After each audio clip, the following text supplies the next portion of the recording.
Hi, everyone. My name is Sister Bridget. I'm the director of the National Shrine of St. Francis Cabrini in Chicago, the sponsor of the webinar. It is my pleasure to welcome you from the shrine, from the staff, from the board, to all of you and all those who participate in this important series. The shrine and the Cabrini Retreat Center have collaborated to put this together. We are excited today to a glimpse of our life and mission of the missionary sisters of the Sacred Heart of Jesus and how we are responding to the needs of the world today. This is our first webinar, so be patient with us and we hope it will work out fantastic. We welcome Sister Bernadette Anello, who will be presenting from Rome today. She is a member of the Missionary Sisters General Government at this time. Please mark your calendar now for Wednesday, July 15th at 10 a.m. It's Mother Cabrini's 170th birthday. When missionaries, Sister Eileen Curry will share with us about the charism of Mother Cabrini and the Missionary Sisters of the Sacred Heart. There will be a series on June 17th on the coronavirus response and one on July 15th on the charism of Mother Cabrini and the missionaries. I would like to pass this on to Nancy Golan. She is going to be your moderator today. So if there's any question or whatever, in the end, she will probably tell you what you need to do. Thanks again. I am really, really happy to see so many people coming to really learn about us, learn about our charism, and learn what we are doing today.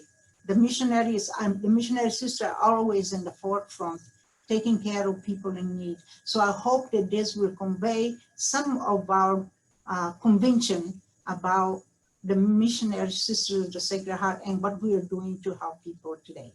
Thank you. And I think now we'll begin with Sister Bernadette Anello presentation from Rome.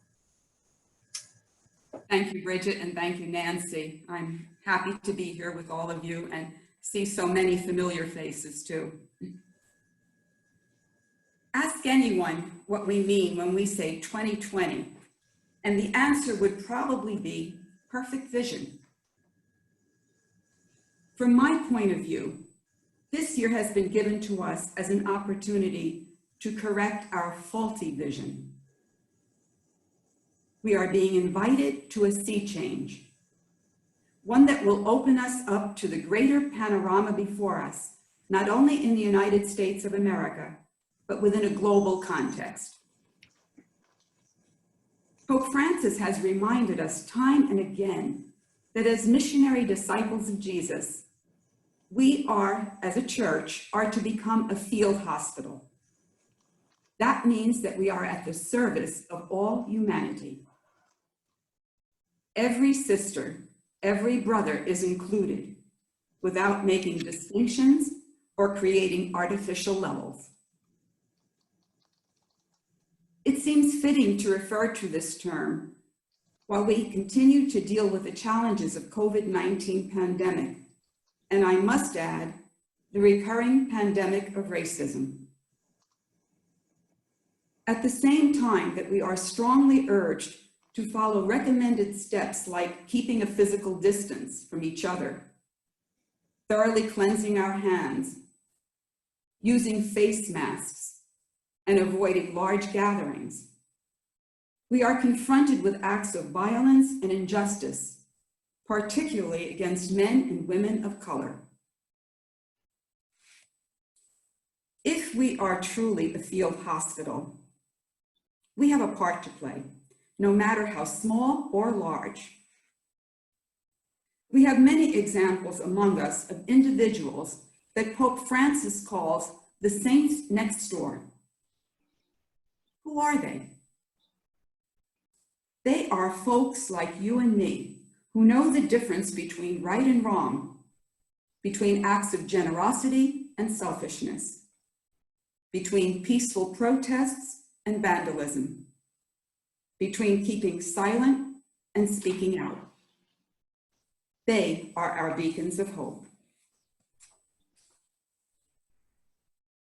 So much tends to polarize us, and division is never a means of coming to a conclusion that will serve the common good. When we are pitted against each other, the main concern seems to be winning or losing, not compromise, not working in unison for a just solution. In the 17th chapter of John's Gospel, Jesus reminds us of his call, that all may be one. His entire ministry underscored this purpose, stemming from his immense love for every single individual. He didn't invite us to autonomy or to self-sufficiency, but rather to solidarity. When the COVID-19 pandemic took hold in Italy last February, we entered a new phase of living. As the virus began to reach out its long arms, we were put on lockdown. And it's only in recent weeks that this country has begun phase 2. In the US, the term often used was stay in place, a much gentler rendition, to be sure. How easy it is to feel useless or limited when confronted with world-changing event like the war with the coronavirus. Mounting numbers of illness created steep spikes in many areas, beginning with Wuhan, China, Codogno and Bergamo in the Lombardy region of Italy, the United Kingdom, United States of America, India, Brazil, and reaching across every continent. These were followed by the somber news of overstretched hospital wards, deaths, and even inability to bury the vast numbers of people in certain areas. We are still feeling the effects. It's like a great wave or a tsunami that is hitting country after country. The notion of isolation was put into a whole new light for me when I heard the term cocooning. That came from our brothers and sisters in Ireland. We all know that in the world of nature, a caterpillar is destined for so much more. In order to become its fully created possibility, it must spin a cocoon, enter into a period of darkness that can seem fallow, and wait the appointed time. When it emerges, new life begins, not a return to the previous existence. What does and what can this image say about us? When we emerge from our cocoons, will there be new life for us too? Will we have had a conversion and experience a metamorphosis? That will depend on each of us. This time of isolation invites us to be reflective, to be contemplatives in action, just as our founder, St. Francis Xavier Cabrini, was.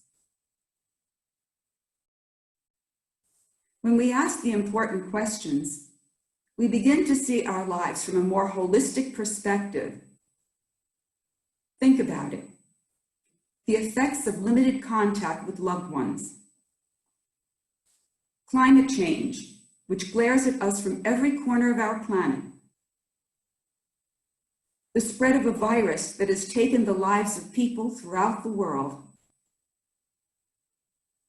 The unjust killing of individuals. The complicity of allowing a stance of indifference when laws need to change to protect the innocent. The list can be endless. In 1895, in the midst of a terrible storm at sea when traveling to Buenos Aires, Francesca Cabrini, reminded the sisters, when we are faithful to our promises, the heart of Jesus, like a life-giving sun, guides us along paths of justice and holiness. He becomes our teacher, accompanying us along the way. His loving light shines on us and restores us. Quoting the words of St. Paul, which she embraced, I can do all things in him who strengthens me. Last month, thanks to a friend from Old St. Pat's who was with us today, I watched some episodes of SGN on YouTube. For those of you not familiar with what this is, SGN stands for Some Good News. It was the brainchild of actor John Krasinski, who filmed the sessions from his home. His goal was to connect us by seeing all the good that individuals and groups are doing, in contrast to all the explosive news and problems from home and around the world. His simple initiative, with only 9 sessions, sparked similar responses from folks in other countries. Now what I'd like to share with you is our Cabrini world vision of Some Good News, or if you will, the saints next door.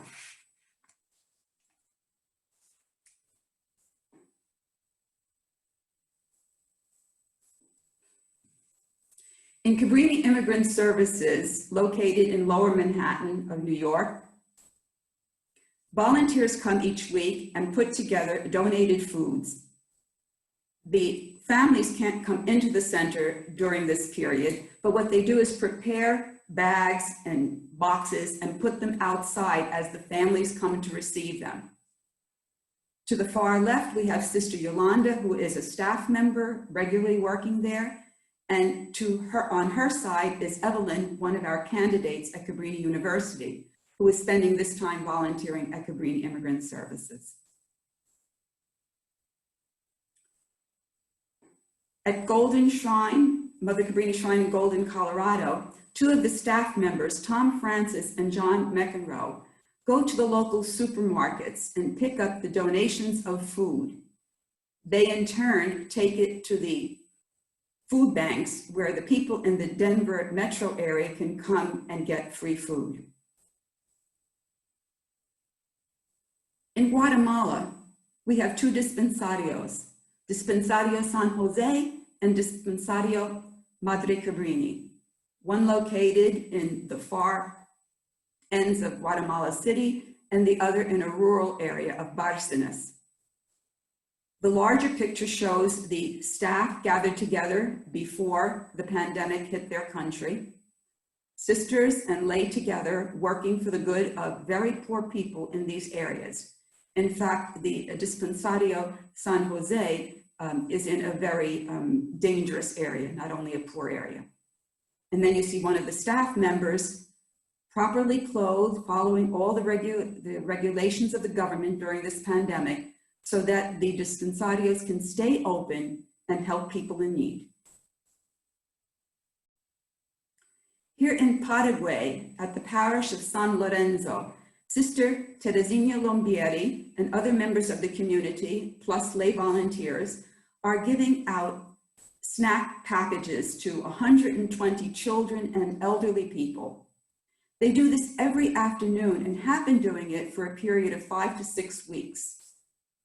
It is their hope to continue to do so for the next 3 or 4 months, or however necessary during this time of pandemic.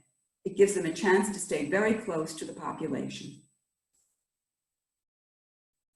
In Brazil, at our schools, the teachers are shown here through film, giving one of their online courses. As you know, this is being done throughout the world in every country, because teachers and students can no longer come together physically in the classrooms. Any of you who have been teachers or who are teachers know that we want to take our hats off to every one of them, because we know how challenging, how time-consuming, what a work of love this is to present classes in this fashion. Sister Denise Alves Mora, one of our MSCs who works in the Northeast, was honored last month on May 18th, National Day Against Sexual Violence of Children and Adolescents, for her untiring work among the poor. She's been doing this for so many years, since the time I first met her, and that's going back a good 30 years ago. Dedicating her life to fight against violence that's perpetuated against children and adolescents. We're so glad and we're honored that she was recognized for her good work. Here at our mission in Villa Amelia in Argentina, sisters and staff wearing masks are preparing packages because this is a very poor and dangerous area, not in the heart of the city, but in a rural area where they have poor water, poor electricity. People are very poor, and so they are preparing packages of food to give to the families of the students who come to the school. They've also reduced monthly fees to help the families, and the government has been providing staples for the people that are delivered to the school. The staff makes sure that these are delivered in turn to the families, and through the social workers, they find out what conditions each of these families are in. Here in Rome, we started a collaborative program 2 years ago with the Cabrini sisters. The name of the project is Care Genai. And here you see some of the women refugees, not their children present, but the women, who are sewing and putting together face masks as a way of giving back for all that they have received. In northern Italy, in Sant'Angelo Lodigiano, you see in the larger picture some of the staff and sisters at the school. And it was a day when two of our members from the General Council, Sister Stella Mars and Sister Maria Regina, went there to visit. Of course, obviously this was before the pandemic began. And next to Sister Maria Regina is Sister Fausta, who right after this had to go in for surgery and later died. So she's one of our losses during this pandemic, when we cannot hold funeral services, we cannot be with the patients. You know all this because it's throughout the world. But what was so admirable is that the people of Sant'Angelo, and you have to realize this is a very small town, they formed an honor guard outside when her casket was taken to the cemetery, staying at safe distances, waving, saluting her, and saying their goodbyes.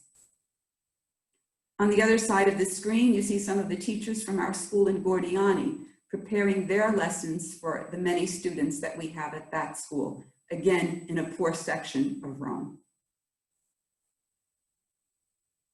Here we are in Suartini. This is the new name for what was formerly called Swaziland. And Sister Grace, who was with us, knows it very well, as she spent years there. In the far left, to my far left, you see Sister Aznakech, who is trained to work in the health field, and she is showing people how to properly wash their hands. Now, this is in a country where water is very scarce. And you see that the children and the youth are staying at safe distances. In the middle picture, we have one of our novices, Sister Ayantu, who works with Sharon, one of the staff members at St. Philip's in Eswatini. And you see the making of the masks and putting together packets. Sister Ayantu did not know that because she had training in tailoring before she entered, how much she would be able to put those skills into service now. Further up in Africa, in Ethiopia, we see Sister Brane and Sister Mezedet, who are working at St. Mary's Primary Hospital in Dubo, a very rural area, about 6 to 7 hours ride from the capital of Addis Ababa, wearing masks, meeting with the people, taking temperatures, testing for the coronavirus, and doing what they can. In Uganda, when our sisters and community there were put on lockdown with everybody else on their homesteads, Sister Albertina and the community came up with this creative idea of forming a heart-shaped garden as a sign of hope that all the people on the nearby homesteads could see, even if they couldn't come in contact with one another. And as soon as the restrictions are lifted, the sisters in this community will be out and about among the people there. In South Sudan, Sister Therese went there a number of months ago to be part of an international team to provide pastoral services to the refugees coming from that area who are trying to escape all the violence that they have been experiencing. Before the lockdown, she and the others were able to go to the various homesteads, and you see some pictures presented here. But in a creative manner during this lockdown, she started giving directed retreats to 2 or 3 sisters at a time. And the win-win of this situation is that these sisters working in a war-torn country get a respite, are able to come on retreat, and hopes that the lockdown will soon be over. In Australia, our main hospital, Cabrini Health in Melbourne, is providing emergency services during the pandemic and continuing to provide services as they can at the main hospital and at the various satellites that even reach out to Papua New Guinea. So again, their work in the health field has not stopped, but it has changed. Here we have a picture that was taken off YouTube. So we do not have a mission in Hong Kong at this time, but the graffiti on the wall was so powerful that the translation speaks to all of us. We can't return to normal because the normal that we had was precisely the problem. And finally, a graphic artist put together this rendition of yachts parked in a harbor in New York, spelling out a message we've heard countless times. None of us are going this alone. We're all in this together.